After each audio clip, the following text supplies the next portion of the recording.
Hi, this is Dennis with Second Chance Tackle. Today we have another reel in the bag project. This one comes in from John. It's a Shimano Cardiff, and I think he got started on it and may have gotten a little bit overwhelmed with it and has asked me to go ahead and put it back together for him and maybe do a little lubrication while we're at it. So, I don't know the reel that much because it's an older reel. This reel was made first in 2001 and then again revised in 2003. So the first thing I do when I have a project come in like this is I go to the internet, I do a search, try and find it, and in this case I did find both the schematics for the first version and the second. I'm not sure which one I have here, and that'll tell me pretty much the layout of the reel and hopefully how to put it back together again. Now there are some good things here.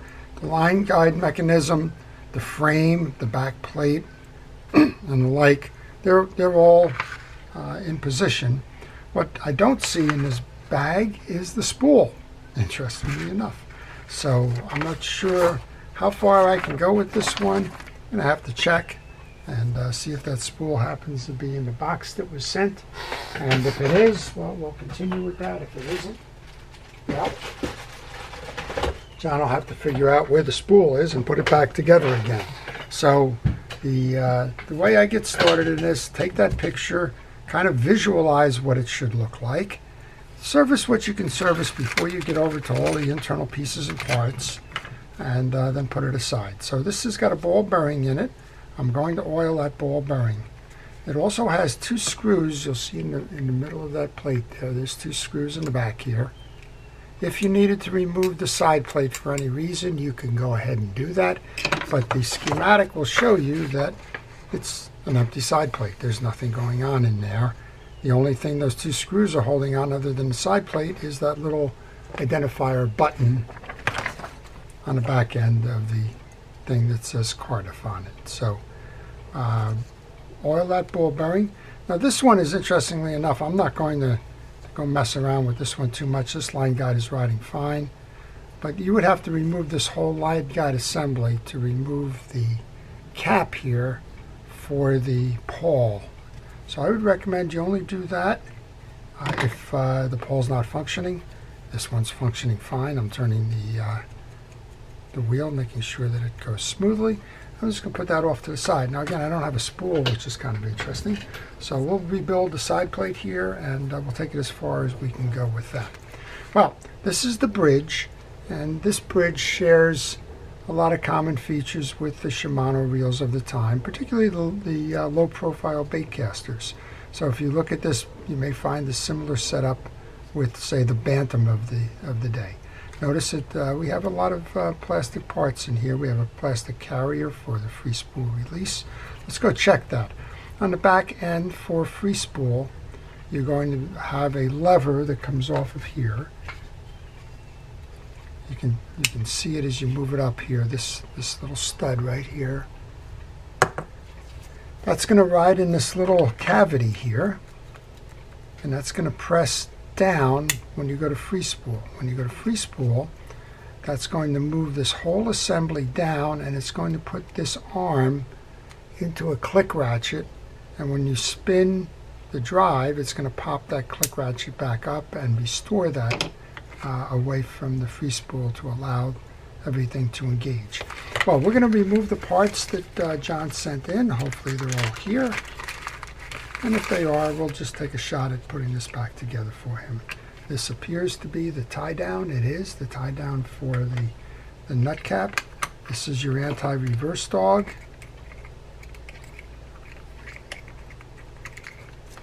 This is typical of the time. It's a two-pronged anti-reverse dog. Fingers, I believe they call them fingers. And I will show you how that works when we set that up. The back end of the case appears to be fine. There's a bearing in there. I'm going to oil that bearing. This is the anti-reverse clutch. You don't oil that. You just make sure that that's clean. And this is where, as you start to get into some of the smaller pieces of parts, I like to take a parts tray. In my case, it's the bottom of a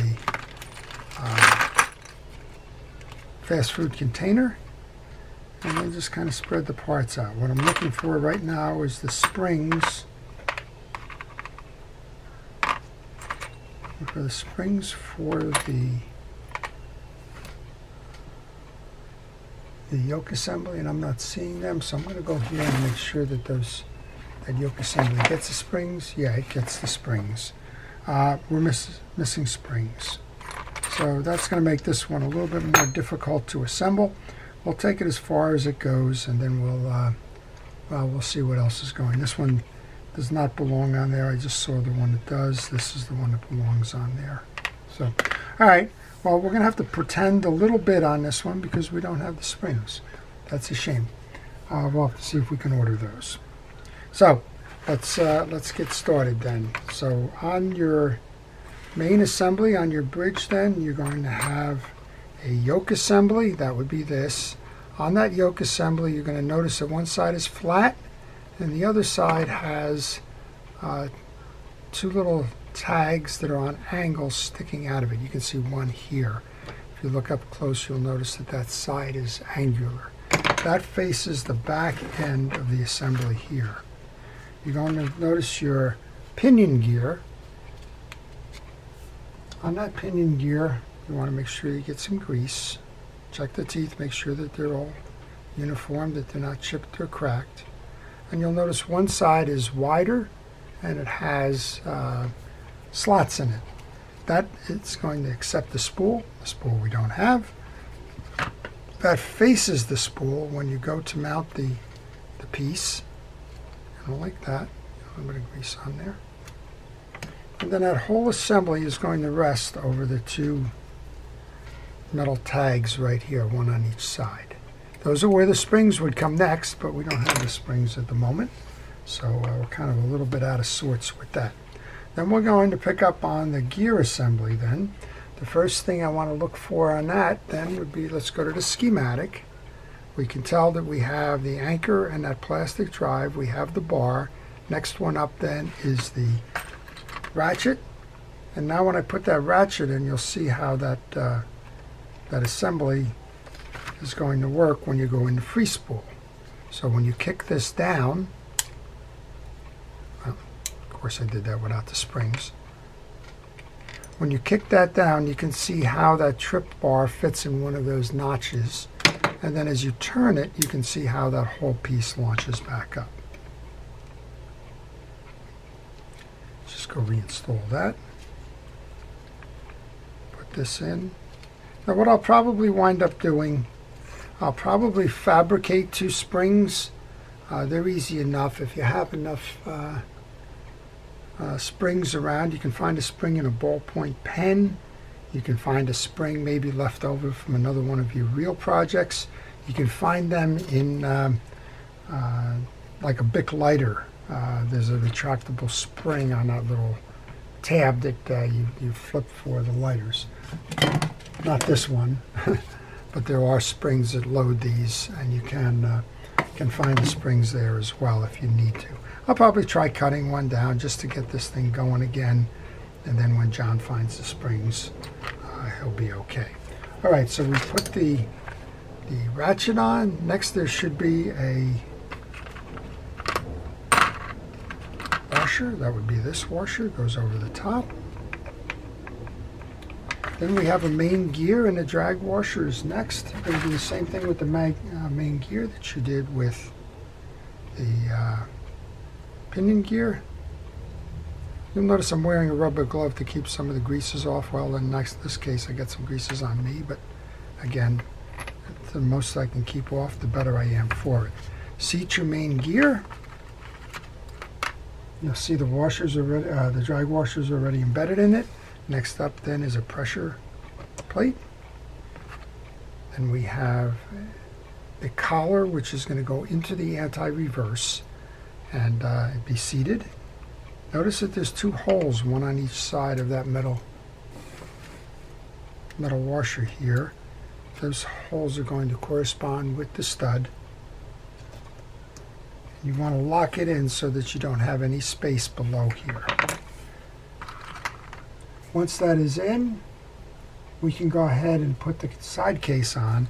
But I think I'll pause the video now. I'll see if I can find a spring and see if we can work on that. I also, at this point, didn't put that anti-reverse on, so I'm going to go ahead and try and find out where that is located on the reel. It's a backup anti-reverse, but it belongs on the reel.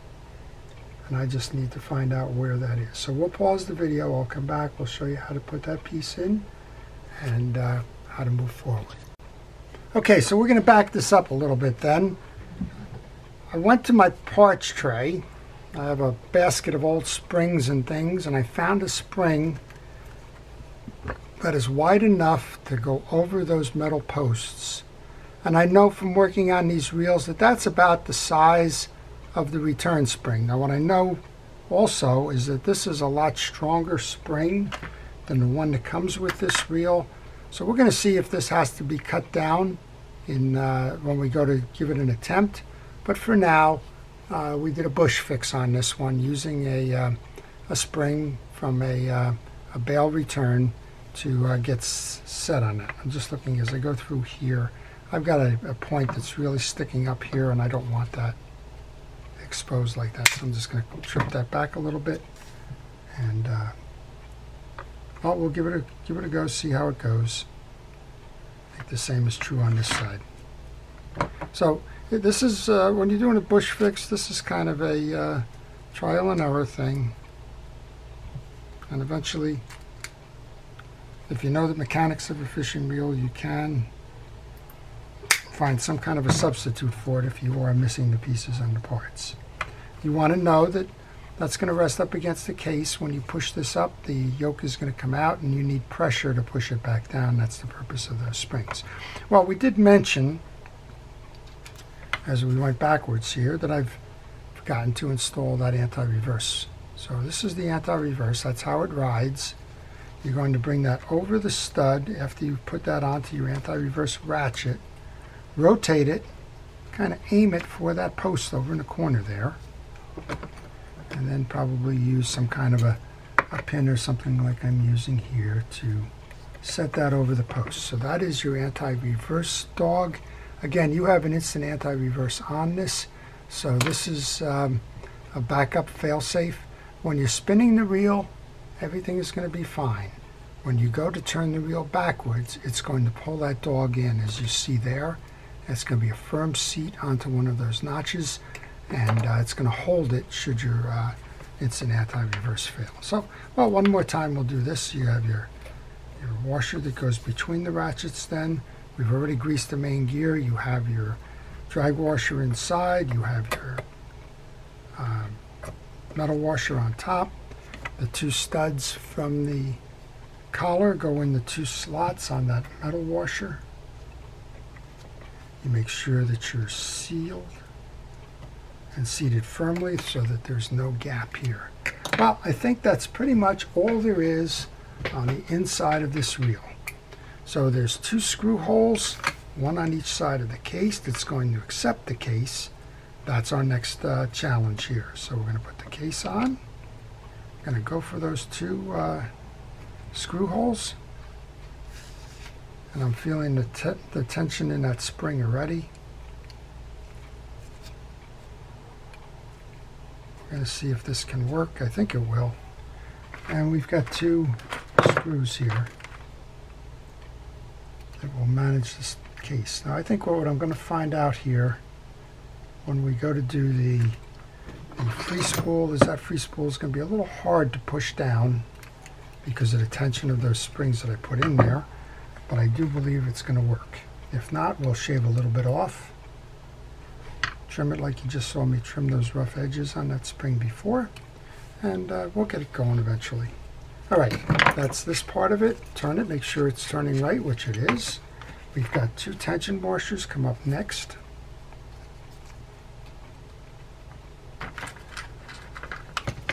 These are concave. They are not flat washers. Don't attempt to flatten them out. When I put these in, I put one belly up and one belly down. Now we can put our star adjuster on.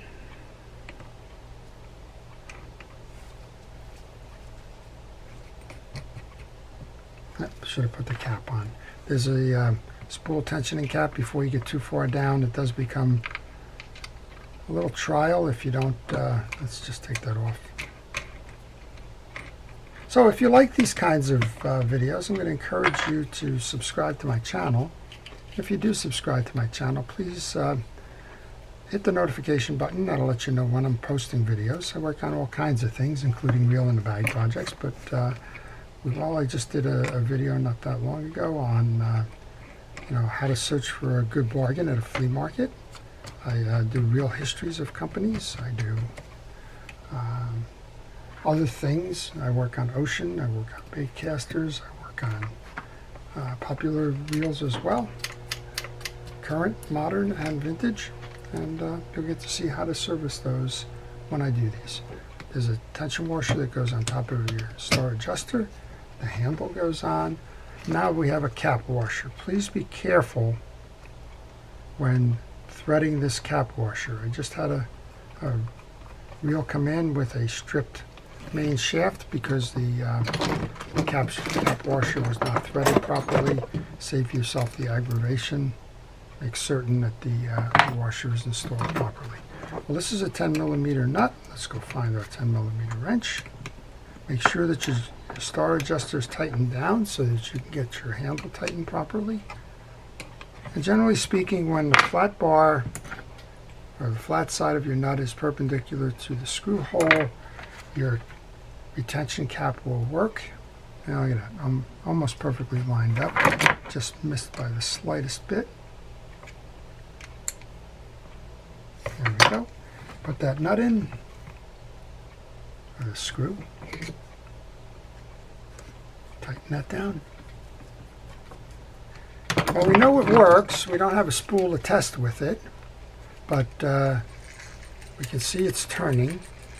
Now the trick is to put this on and to see how we do with that bush fix. To put that on, take that little arm, the trip arm here, pull that down. Oh, that's what I thought. Those springs are going to be really hard to move this down with. So my guess is I got to trim those springs back. Yep, that's I don't have the hand strength to do it. If I can't do it with the hand strength, we're not going to do it with the thumb bar. All right, I got to go back and change a little bit of that, and we'll come back and we'll reset it. All I'm going to do while this video is off is take this apart again, trim those springs back a little bit, and reinstall. Well, it's after several attempts at trying to resolve that bush fix by trimming those springs down. I cut one too short. I went back to a secondary bin, and I think I've actually found the springs that belong to this reel or one like this reel. They're less tension than the other ones had, and they should do the job. We're going to find out.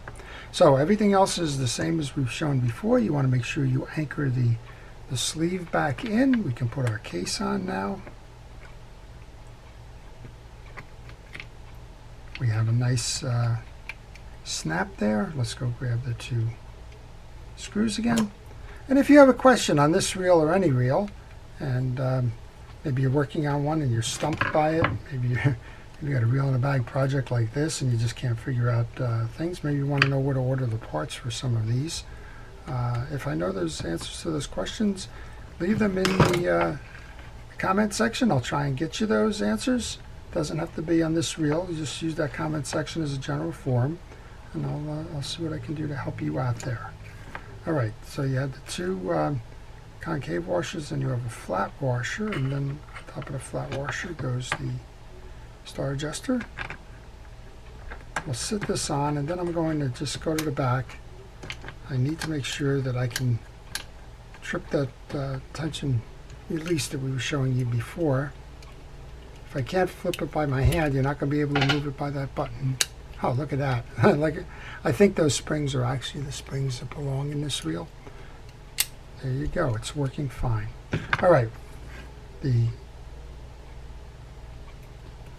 little tension washer for the handle goes next. Then the handle goes. Then the cap for the handle. Again, make sure that when you're putting this on, thread it by hand. And if it's tight going on, please do not over tighten or try to wrench something take it off and make sure it's threaded properly. It's a #1 cause of heartburn and indigestion for a lot of folks when they find out that they've stripped that gear shaft. If you're lucky, the gear shaft and cap are available. If you're not lucky, well, you've just ruined the reel. All right, we've set this. I'm going to set this down simply again by pull that tab down. When you go to set your side plate in, pull the button up. Then you should be able to load with a nice click and snap. So we've done a couple of things. We showed you how to do a bush fix. I think we actually found the right springs for this, but we showed you how to do a bush fix if those springs were missing, or if you shot one off into outer space and you can't find it. That works particularly well when you can't find a replacement spring. If you can find the originals, like I think we have here, all the best of luck to you in doing that. We should turn the handle and pop that back up. Sure looks like we did. This is a right side drive line guide, so we can see that the line guide is operating properly. You're just hearing the pinion gear without the spool. What's nice about this reel is when you go to cast in free spool, that line guide will not move. Now I can't show you because the spool's not here. So when you go to cast on one that has that feature, make sure that you center the line guide before you throw the line out. That's the most efficient method for casting. All right, we put that down. It pops back up. This reel's ready to go fishing as long as John has that spool. All right, I hope you learned something from today. I certainly learned some things. One of them is when you go for a spring, don't go for one with heavy torsion. And one is if you happen to have a bucket of pieces and parts, look a little bit further, you may actually find something that surprises you. So what did we do? We got a reel in a bag. We went to the schematic reel to make sure that we have all the right orientations of the pieces and parts. We assembled what we could, noticed that the spool was missing, and put the reel back together again with the addition of the spool. That reel's ready to go fishing again. So I hope you've enjoyed that. Thank you for watching. To all of our first responders and essential personnel, thank you for everything it is that you do, and I always appreciate it in your efforts. To everyone, please stay safe, stay well, and stay watching. This is Dennis with Second Chance Tackle. Have a great day.